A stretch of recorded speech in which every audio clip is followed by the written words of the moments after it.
Oy, buhatin mga tumigas dito sa lumabasa dito.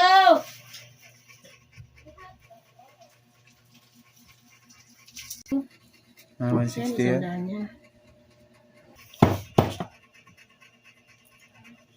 Yung kalahati nito 60 doon sa ano. Yan, isang daan yan. Kain ko yan eh. Di naman niya sinakain. Hindi. Sakit. Di mo naman pinagusin sa... Hinatid pala kagad ni Jonathan yung bigas.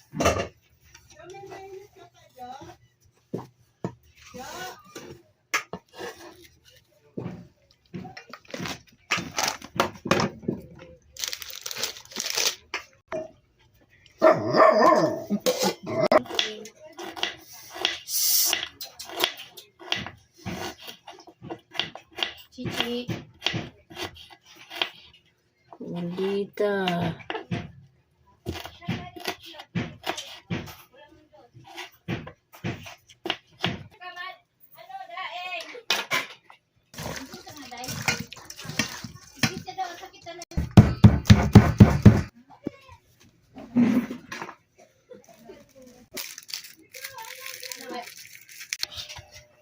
Chico!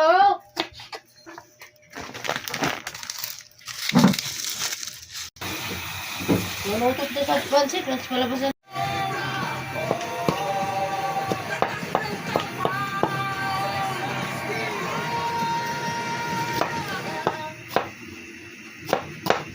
Nasa likod ko ngayon ng pinakamatandang bus company sa Pilipinas. Sasakyan ko ito, pupunta na ang Davao, Mindanao.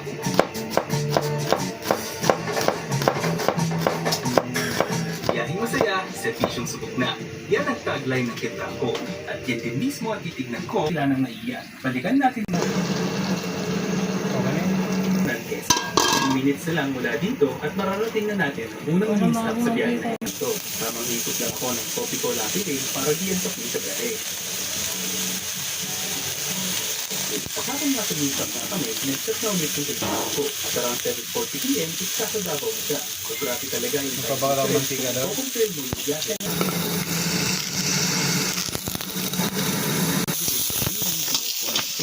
Talagang paghumingan mo ng power, eh meron talagang ilalabas.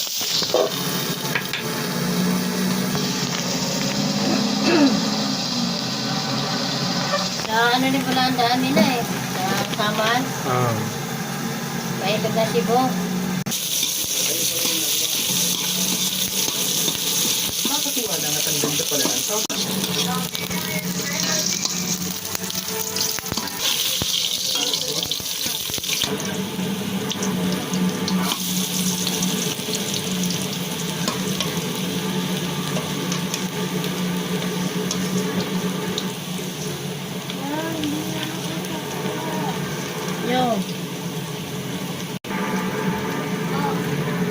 Yung extension dito, yung sa nakahawang.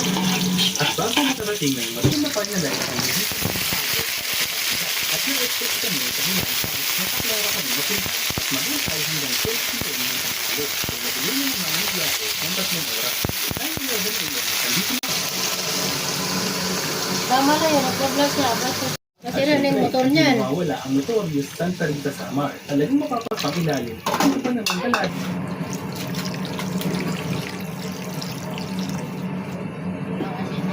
Videoin man yun. Binutang mo. Videoin man yun. Uy, ubos ko na. Oo, ang ganda.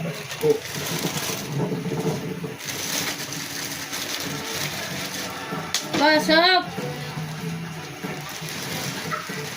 Ano yung pagkahol dyan sa mga tao? Ano yan? Tama. 600. Welcome aboard. Phil Franco and Bachelor Students. Eh, kasama natin sa bus yung dalawa. Isa ba ako? Sa bus, lang sa bus yung dalawa. Ayun yan sa bus. Gumagala sila. 3 oras pa naman kasi maghahantay eh. Daming sabaw. Surprisingly, kahit hindi fast cut yung barko, ang natapat na barko naman sa amin ng Montenegro Lines. Tama na yun. Ang barko na ito is tatawid mula dito sa St. Bernard, Southern Leyte hanggang makarating ng Surigao, Mindanao sa Lipata Port. Approximately ay nasa 4 hours ang time travel nito.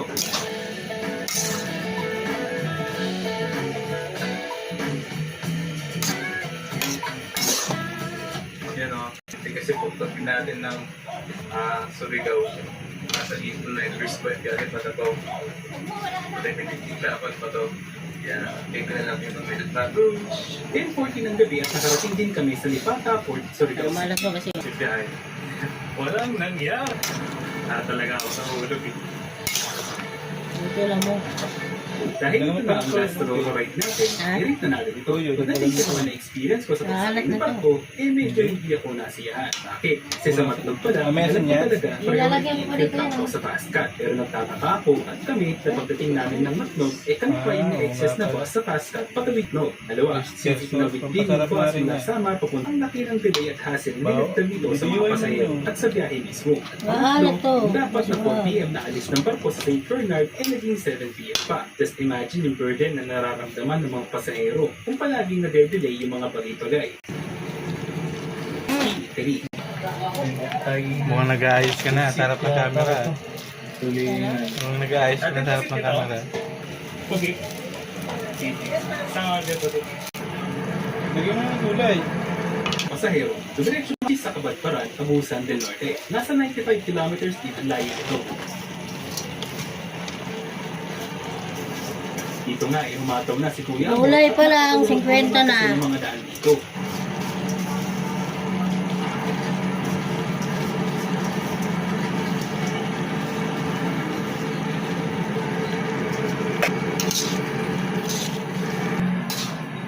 Yan lang. Baboy ito kahipon isang ko dyan. Ganda na yung kulay niya. Delicioso.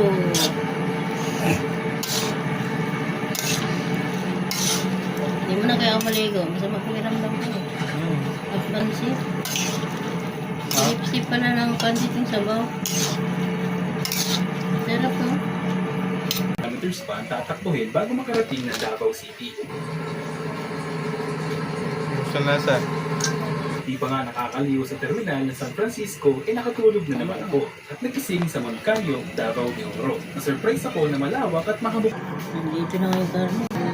Sa mga oras na ito, sobrang saya ko na dahil sa hinaba-haba ng biyahe, nakarating din ako ng Davao City.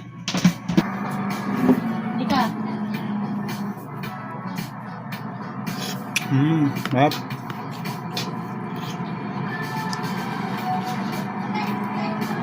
At ang huli ang value for money. Sa hinaba-haba ng biyahe, worth it ba yung magagastos? Total expenses ko para sa biyahe.